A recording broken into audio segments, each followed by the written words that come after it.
नमस्ते, मैं हूं मनीष। आप देख रहे हैं दी न्यूज़ 9x। दी न्यूज़ 9x में आप सभी का स्वागत है। आज जो मैं इंटरव्यू करने जा रहा हूं, हमारे साथ सुप्रीम कोर्ट के अधिवक्ता और यूं कहें तो एआईसीसी के मेंबर इंतखाब आलम जी हैं। इनके विषय में क्या बताऊं? ये कभी तस्लीम साहब के करीबी रहे तो कई बड़े बड़े नेताओं के आसपास नजर आए। आज इंतखाब जी आप हमारे साथ हैं। सबसे पहले हम आपका स्वागत करते हैं। बहुत धन्यवाद आपका। हमारा पहला सवाल, कांग्रेस की स्ट्रेटजी क्या है? कांग्रेस की स्ट्रेटजी देश हित के लिए है और कांग्रेस चाहती है कि देश में जो तनाव है, देश में जो विषमताएं हैं, उसको दूर कैसे किया जाए। पिछले एक दशक से जो इस समाज में एक ऐसा वातावरण फैल चुका है और नफरत का वातावरण, जिसको हमारे नेता आदरणीय राहुल गांधी जी पांव पैदल चल के, सवारी से चल के करीब करीब 10,000 किलोमीटर यात्रा तय करने के बाद एक ऐसे माहौल में देश पहुंच चुका है कि नरेंद्र मोदी की जो सरकार है या उनके लोग खौफजदा हैं कि आज कांग्रेस फिर करवट ले रही है। क्योंकि कांग्रेस ही एक शक्ति है, कांग्रेस ही एक पार्टी है जिसके सहारे पूरा देश चल सकता है, चलता था पहले भी और आज भी एक आशा की निगाह से देख रहा है। इसलिए कांग्रेस की स्ट्रेटेजी साफ है कि हम देश के हित की, देश की जनता के हित की बात करें, किसानों की हित की बात करें, छात्र नौजवानों की हित की बात करें, रोजगार कैसे मुहैया हो, कैसे समाधान हो, कैसे आपसी मनमुटाव खत्म हो। जिस तरह से पहले हम, ये देश सूफियों का रहा है, ये देश ताना बाना का आपसी मिलन को लेकर के कांग्रेस आधारित जो राजनीति है वो हम पूरा करना चाहते हैं कि कांग्रेस की स्ट्रेटेजी है। नीतीश कुमार ने कांग्रेस और आरजेडी को छोड़कर एनडीए का दामन थाम लिया। इससे क्या कांग्रेस को हानि होगी? हम नहीं समझते हैं कि नीतीश कुमार जी के जाने से कांग्रेस को कोई नुकसान है, क्योंकि कांग्रेस का जो पृष्ठभूमि है यहाँ जो तैयार किया गया है इंडिया गठबंधन का, तो इंडिया गठबंधन जो पूरे देश में, नीतीश जी एक राज्य में है, कांग्रेस पूरे देश में फैली हुई है और इंडिया गठबंधन का जहाँ तक सवाल है वो पूरे देश में है और उसको हम नहीं आकलन कर सकते हैं कि उनके जाने से कोई फर्क पड़ता है। कोई फर्क नहीं है, बल्कि हम और मजबूत हुए हैं और हमको पहले ही मालूम हो गया कि ऐसी स्थिति है, तो हम, जाहिर सी बात है कि हम और मजबूती के साथ चुनाव लड़ेंगे। और निश्चित तौर पर आज नीतीश जी को किन कारण से नरेंद्र मोदी जी के साथ जाना पड़ा, ये तो नीतीश जी ही बताएंगे। लेकिन जहां केंद्र सरकार का जो चाबुक है, जिस तरह से वो दौड़ाया जा रहा है, लोगों को मजबूर किया जा रहा है, चाहे वो झारखंड में हो, बिहार में हो, चाहे वो आपको महाराष्ट्र में हो, इस तरह से लोगों को तंग कर करके अपनी ओर खींचने का काम किया जा रहा है, अपनी ओर ज्वाइन करने का काम किया जा रहा है कि किसी भी तरीके से 24 का चुनाव हम जीत सकें। बीजेपी कह रही है कि वो 300 के पार होगी, तो कांग्रेस कहाँ तक सरवाइव करेगी? कांग्रेस कहेगी हम 400 के पार होंगे।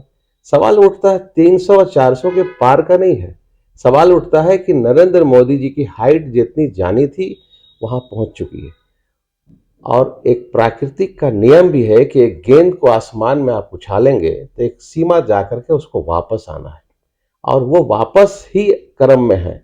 इसीलिए नरेंद्र मोदी जी और उनकी टीम के लोग खौफजदा हैं कि कहीं ऐसा ना हो कि 24 की बाजी हम हार जाएं। और निश्चित तौर पर वो, उनको डर सता रहा है, जिसके कारण आज गठबंधन के साथियों को तंग किया जा रहा है, कांग्रेस के नेताओं को तंग किया जा रहा है। वो अपने सरकारी तंत्र का दुरुपयोग कर रहे हैं, बुरी तरह से इस्तेमाल कर रहे हैं, जिसके कारण जनता समझ चुकी है और जनता की अदालत जो 2024 की सजने वाली है, उस अदालत में कहीं ना कहीं हम उनको पस्त करेंगे।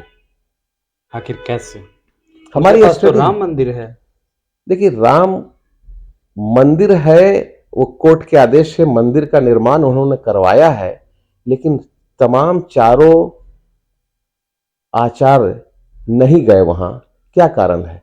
मंदिर एक मुद्दा उनका नहीं है। मंदिर से जो कैश कराना चाहते थे, जो भुनाना चाहते थे, कहीं पूरे भारत में कहीं किसी पॉइंट पर कोई असर नहीं हुआ। उनकी जो स्ट्रेटजी थी कि राम मंदिर का हम 22 तारीख को कर रहे हैं, और वहां का असर पूरे भारत में पड़ेगा, वो तो किसी को मालूम हुआ, किसी को नहीं हुआ, वो तो मुद्दा ही कौन हो गया। मंदिर देश में हजारों मंदिर है, लाखों मंदिर है हर जगह ही जाने का सिलसिला होता है, लेकिन ऐसा कुछ नहीं है कि मंदिर के मुद्दे से उनको कुछ फायदा होगा। हमको नहीं समझ में आता।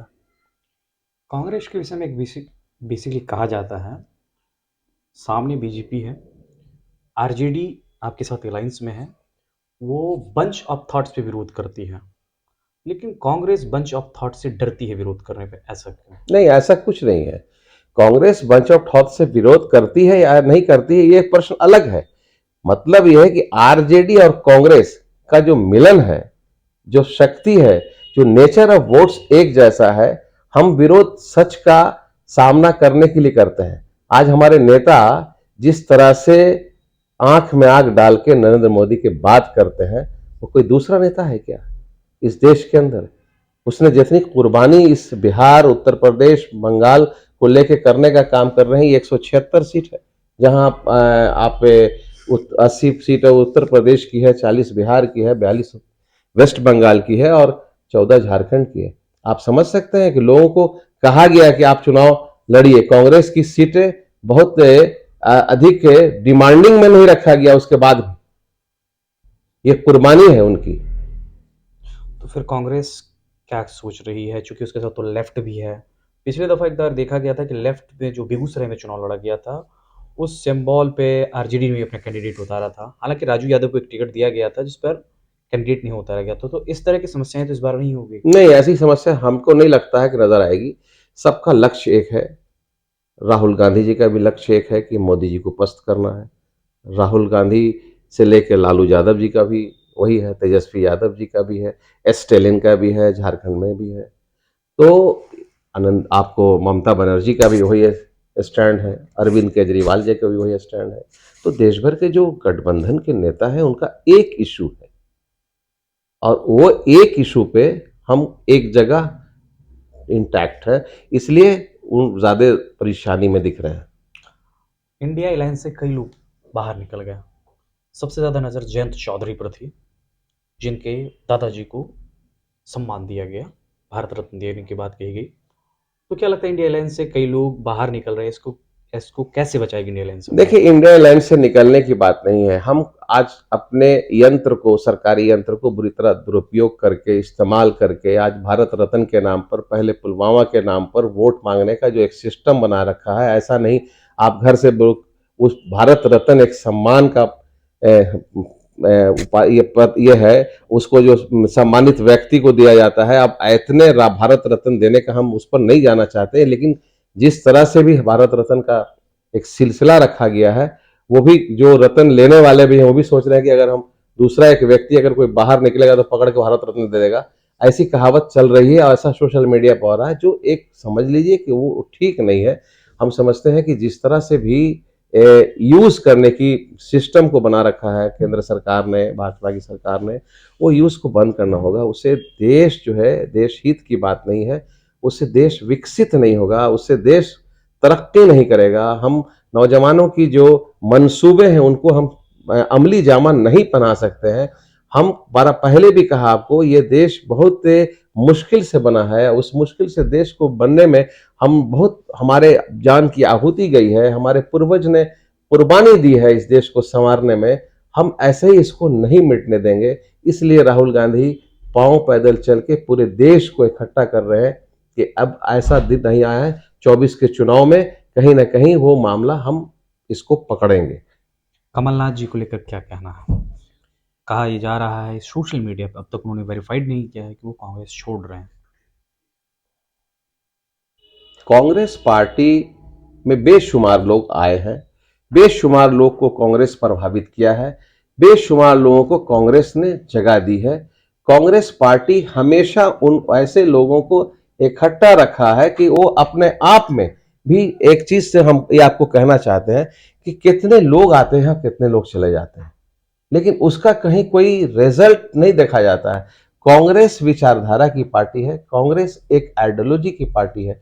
उसमें कमलनाथ जी आए या मोहन जी आए या राम जी चले गए या इंतखाब आए या इंतखाब गए, ऐसा कुछ नहीं होता।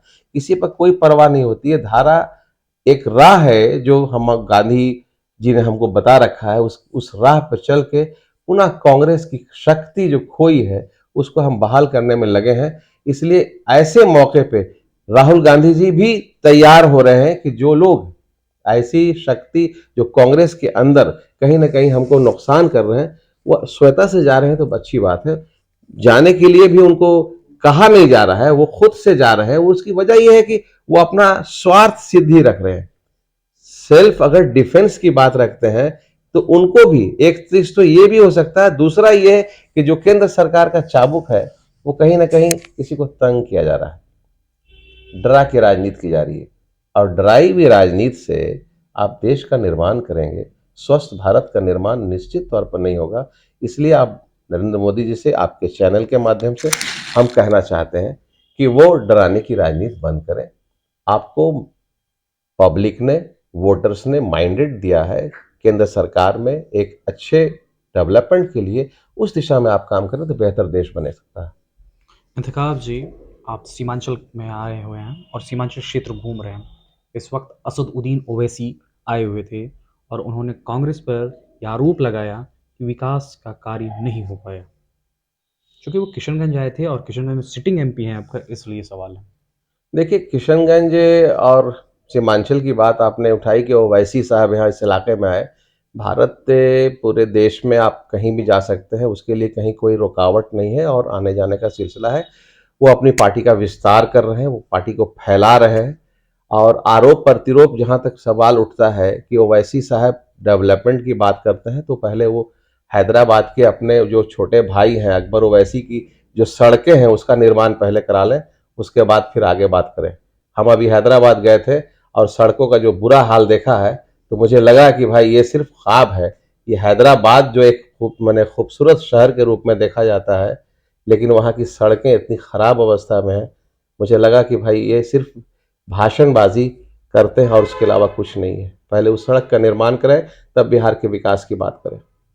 आप सीमांचल आए तो आप इस वक्त कैसी परिस्थितियों को देख रहे हैं? देखिए, राहुल जी का प्रोग्राम है, सीमांचल मेरा गढ़ है, सीमांचल में मैं राजनीति करता हूँ, सीमांचल मेरा घर है। और सीमांचल के जो तरक्की के लिए जो बात आती है हम उसके साथ सदैव हमेशा रहते हैं। और राहुल जी का यहाँ सीमांचल में प्रोग्राम था, ररिया पूर्णिया आप जैसे जानते हैं, कटिहार में, किशनगंज में। तो उस दौरे क्रम में उसके बाद लगातार हम इस क्षेत्र में जो इलाका है, चाहे वो कटिहार का हो या पूर्णिया का हो, अररिया का हो, किशनगंज का हो, चूँकि इस इलाके में शुरू से ही घूमते रहे हैं, समाजवादी विचारधारा मेरी रही है। और उसके तहत भी चाहे वो पुराने योद्धा इस बेल्ट में, उनके साथ भी हमने काम करने का जिक्र आपने किया कि तस्लीम साहब के साथ निश्चित तौर पर हम लोग चंद्रशेखर जी के साथ थे। तस्लीम साहब भी एक बड़े नेता इस सीमांचल में रहे हैं, अररिया, पूर्णिया, किशनगंज तीनों जगह से नेतृत्व कर चुके हैं। और एक लंबे पीरियड के अवधि रही है, पिछले 35 सालों का संबंध रहा है मेरा इस सीमांचल से।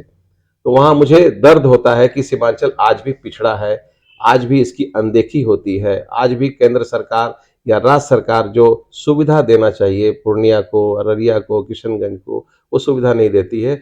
उसके पीछे सिर्फ एक कारण है कि मजबूत नेतृत्व नहीं है। मजबूत नेतृत्व रहता है तो वो कुछ नहीं मिलता है तो छीन के लाना पड़ता है, खींच के लाना पड़ता है कि अपने जनता के लिए, क्षेत्र के लोग, नौजवान को किस तरह से रोजगार मिल सके, पठन पाठन की व्यवस्था होनी चाहिए, बेहतरीन यूनिवर्सिटी का निर्माण होना चाहिए। जूट कल कारखाना है, ये पार्ट जूट ग्रोइंग बेल्ट है, जहाँ जूट का उद्योग ही या नहीं है, वो भी जो था वो भी बंद हो गया। हमारे बनमनखी में चीनी मिल का जो कारखाना था वो भी बंद पड़ा। तो इस तरह की जो अनदेखी हुई है, ये टोटली काम होता है आपके इलाके के विधायकों का, सांसदों का, जो नेतृत्व करते हैं वो किसी तरह से भी करें। लेकिन यहाँ सब लोग नौकरी कर रहे हैं, जनता की भावनाओं को ठेस पहुंचा रहे हैं। सच में ये है कि वो अपने एक बार जीत गए और एक टर्न का वेट कर रहे हैं कि नेक्स्ट टर्न हम आएंगे, फिर दोबारा हम चले आएंगे जीत करके। समीकरण पर लोग जिंदा है और उस समीकरण के तहत लोग भोली भाली जनता को बिल्कुल धोखा दे रहे हैं। तो ऐसे में कोई शक्ति उठती है, ऐसा नहीं है कि सीमांचल बिल्कुल ये हो गया है। या पूर्णिया जिला जो 250 साल पुराना जिला है, इसका अपना एक इतिहास है।